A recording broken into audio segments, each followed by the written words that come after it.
This is TechCrunch.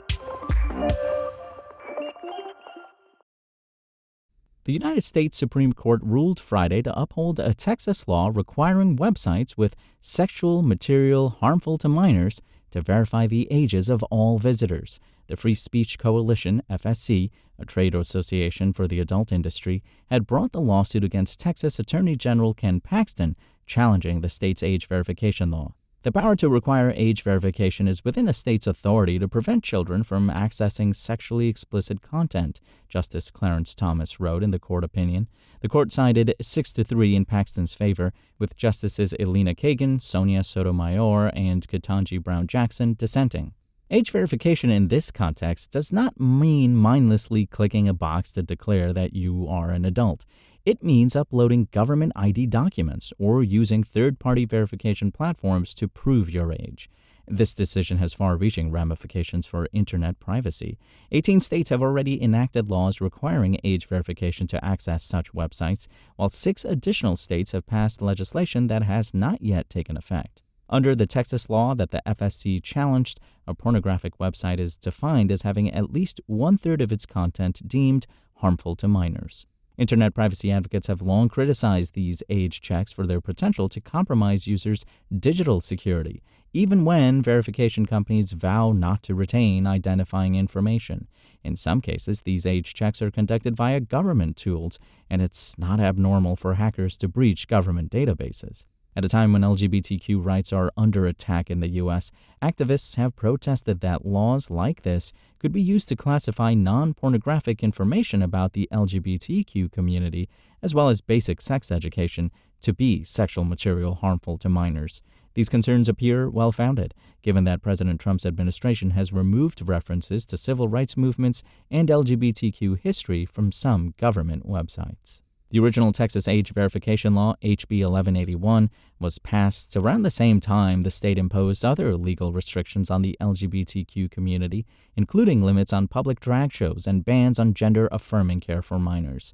The drag show law was later deemed unconstitutional for violating the First Amendment. This ruling allows states to enact onerous age verification rules that will block adults from accessing lawful speech, curtail their ability to be anonymous, and jeopardize their data security and privacy, said Aaron Mackey, Free Speech and Transparency Litigation Director at the Electronic Frontier Foundation, in a statement. These are real and immense burdens on adults, and the court was wrong to ignore them in upholding Texas's law. The Danish government is working to change copyright law to give its citizens the right to their own body, facial features, and voice. The landmark law is designed to strengthen protections against the creation and dissemination of deepfakes, reports The Guardian. Denmark's Department of Culture still needs to submit a proposal to amend current law, but the agency has already secured cross-party support. In the bill, we agree and are sending an unequivocal message that everybody has the right to their own body, their own voice, and their own facial features, which is apparently not how the current law is protecting people against generative AI, Jacob Engelschmidt, Danish culture minister, told The Guardian. In the U.S., several states have passed deepfake laws, which are mainly tied to misuse during elections and non-consensual sexually explicit content. Many of those laws are currently at risk as Congress weighs up a proposal in a new budget reconciliation bill that would strip states of their power to regulate AI for 10 years. Meta bolstered its already considerable renewable power portfolio this week with a string of deals that added over 1 gigawatt of generating capacity.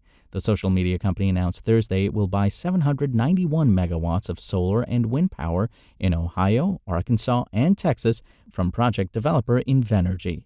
And on Wednesday, Meta said it would buy the environmental attributes from 2 Adapter Renewables solar farms in Texas, totaling 360 megawatts.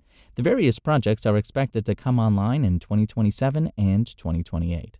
Meta has been on a renewable buying spree. Last month, it signed a deal to buy 650 megawatts across 2 solar projects being built by AES, a utility and power generation company. Earlier this month, the tech company inked a deal with XGS Energy to build a 150-megawatt enhanced geothermal power plant in New Mexico. The deals give renewables a boost at a time when subsidies for the technologies are being targeted for elimination in the reconciliation bills being hashed out by House and Senate Republicans.